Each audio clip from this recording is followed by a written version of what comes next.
In the latest CSGO update, DE Dust 2 was replaced by DE Anubis in the active duty map pool.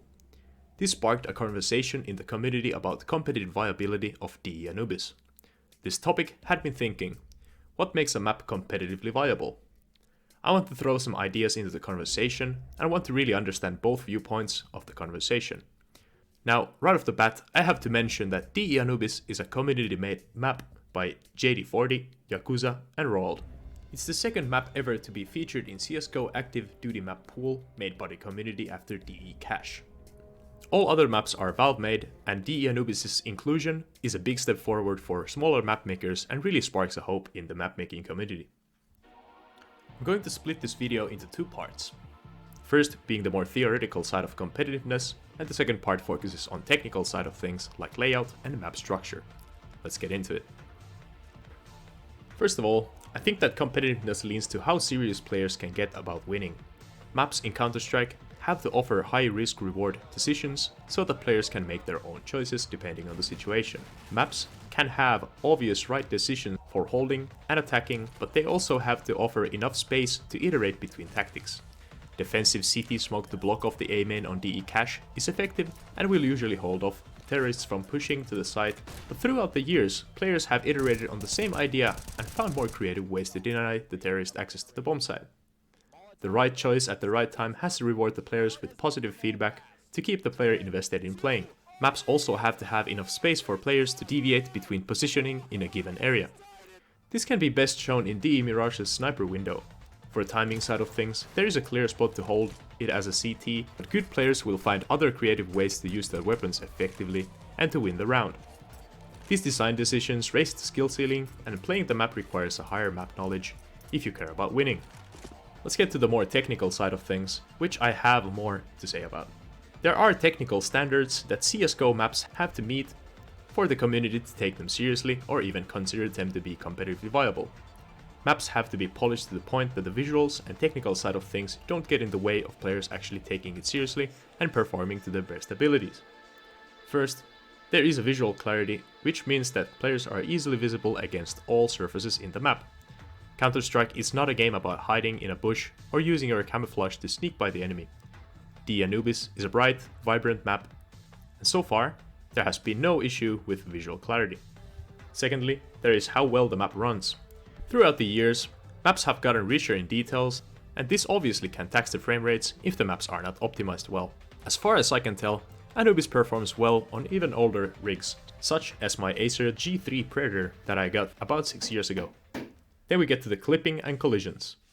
Now, you might have seen a couple of these videos where a thrown grenade bounces off seemingly nothing here outside B main. These sorts of bugs happen when a model's hitbox is not aligned correctly. This sort of a bug used to happen a lot back in the day. For example, Mirage's first remake release version was full of these bugs and it made the map unplayable for a time. Go check out Warow's old video about it. Gets me really nostalgic. Here's an example of what model-based cover can do to you. You can see through it, there's nothing there, it's clear, but you can't shoot through it. Absolutely brilliant. This is an obvious bug and it will get fixed. It's just a matter of time when the next one will be spotted. Remember that Anubis was already included in the game previously and many bugs like this were patched.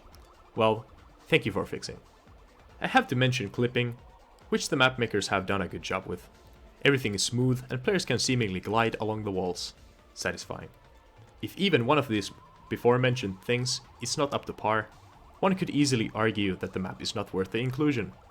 I think from technical side of things, Anubis performs well, but what really gets me to think about the map's competitiveness is the layout and map structure, and here is where we get really deep. DE Anubis follows the tried and tested 4-square map design, and with this, the layout ensures that rotations are generally acceptable and that the map control side of things stays interesting. The most interesting point of the layout has to be the middle and how the rotation game can be dominated by terrorists taking the slower water area. It offers an extra entrance path for terrorists, which is more bottleneck than the B main entrance, but this is powerful nonetheless. The top middle actually works as a flanking route to B and as an extra route to bomb site A.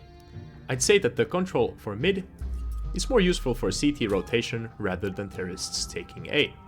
So why does DE Anubis' mid feel so off? I think I have an explanation for this.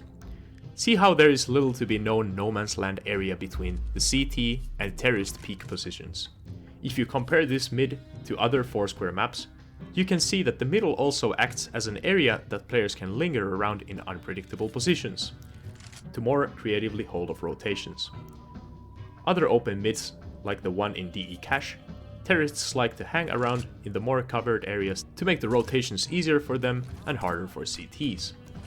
This gives more playability to the middle and makes it an effective part of the map even in the late round. I feel it's really important to give the middle of the map more weight. As it stands right now, I feel like the mid in Anubis is only good for pushing through with force straight into the bomb site. I'm not saying that every map has to have an open mid like this, but I feel like keeping the middle as this rectangle shooting alley doesn't offer enough space for player iteration when taking it. It is very thin, and for that reason a well-placed smoke grenade can block off the whole view. This can halt players' progression and makes the mid into a boring corridor for 18 seconds per smoke grenade. But what about Vertigo?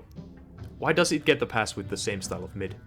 Vertigo has the same kind of mid structure of adding extra entry points to the bomb sites, but Vertigo's mid has much more empty space around it to allow players to deviate between holding angles when fighting rotations, and defensive smoke grenades have to be placed exactly into the right spots. This small detail will drastically affect how much play the middle gets and how contestable it feels for both teams. Take a look at the classic map lineup, and one quality they all have in common is the variation in length that all gunfights happen in. In Dust, Mirage and Train, to name a few, there exist super long angles across key points of the map to allow snipers to lock down said angles. With the ability to affect player movement from distance, this also affects information play and player positioning based on that information. In Anubis, I can mention one part that does exactly this, which is the waterway below mid. You can set up an aggressive CT player here to gather information from terrorist movement. Terrorists do have more sneaky path around this angle, but it's more inconvenient to maneuver. Imagine Anubis with that path taken out and what that would do for the terrorist rotations. I feel like the Anubis plays it safe and keeps everything relatively at rifle range. There are long sightlines, don't get me wrong, but many of these are passive CT positions. So, to the main question, is DE Anubis competitively viable? It is simply too early to say. Even with my time playtesting hundreds of custom maps made by the community, it is impossible to definitively state if a map is competitively viable after just a couple of games on it. You really have to look deeper than that. But I hope that this video can give you more perspective to what kinds of things to look into when talking about competitiveness and the defuse game mode. I'm excited to see how the map will perform, and maybe we can come back to this video in a year's time to see if any of these ideas were correct. I also get that removing an old classic map like Dust 2 from the active duty map pool is a ballsy move, and all of those pro players who have invested thousands of hours into perfecting their game on it, my heart goes out to them. For the map making community, the inclusion of Anubis is a huge W, but it shouldn't be an L for anyone. I hope that this video can give you wider perspective to both sides of this conversation. Thank you for watching. If you want to see more videos about level design or CSGO in general, be sure to like, subscribe, and to share this video around, so that we may spark up a new page of discussion about this topic. Where are the rest of them? What is that fucking pig? Could be. Kinda sus to be Why honest. is it there? Why?